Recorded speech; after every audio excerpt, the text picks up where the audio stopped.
কিছুতেই থামানো যাচ্ছে না।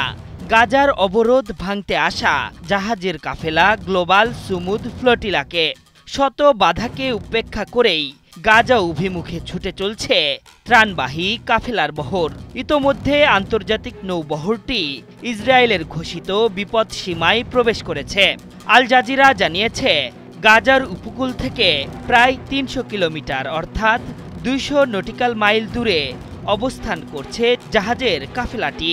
এর মাঝেই ইতালি থেকে ভেসে এলো বড় দুঃসংবাদ। এক বিবৃতিতে দেশটির প্রতিরক্ষা মন্ত্রণালয় জানিয়েছে, গাজার উপকূল থেকে প্রায় ১৫০ নটিক্যাল মাইল দূরে পৌঁছালেই ইতালীয় যুদ্ধ জাহাজ আর বহরটির সঙ্গে থাকবে না। এতে অংশগ্রহণকারীরা ইসরায়েলি হামলার মুখে আরও ঝুঁকিতে পড়বে।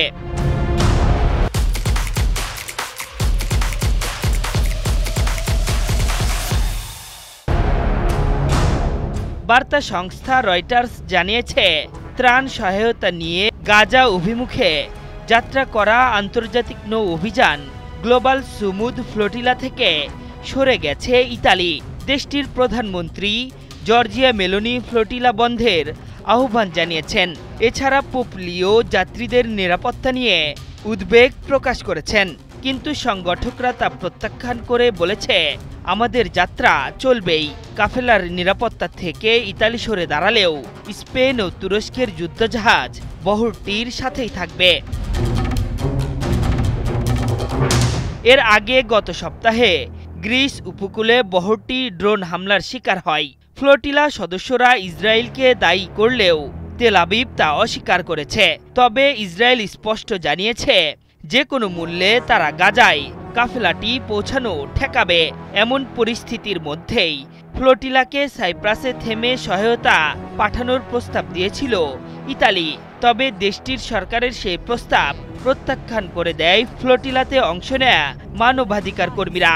এরপরই মূলত কাফেলাটিকে শেষ পর্যন্ত নিরাপত্তা না দেওয়ার কথা জানালো জর্জিয়া সরকার। গাজার ওপর ইসরায়েলের অবৈধ অবরোধ ভাঙতে গ্লোবাল সুমুদ ফ্লোটিলার কাফেলা পবিত্র ভূখণ্ডের দিকে যাত্রা করছে।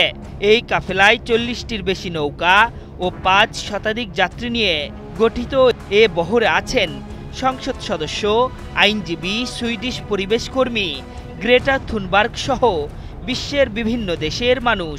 তাদের লক্ষ্য একটাই, ইসরায়েলের অবরোধ ভেঙে গাজায় মানবিক সহায়তা পৌঁছানো। এবারই প্রথম নয়, এর আগেও চলতি বছরের মাঝামাঝি গাজা অভিমুখে রওনা করা ফ্লোটিলার ত্রাণবাহী জাহাজ ম্যাডেলিন ও হান্দালাকে আটকে দিয়েছিল দখলদার সেনারা।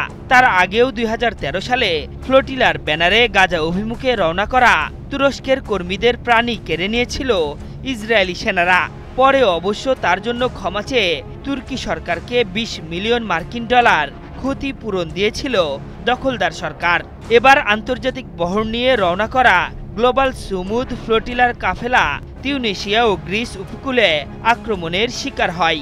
তবে এসব হামলার দায় ইসরায়েল স্বীকার করেনি। আশরাফুল ইসলাম, ৭১।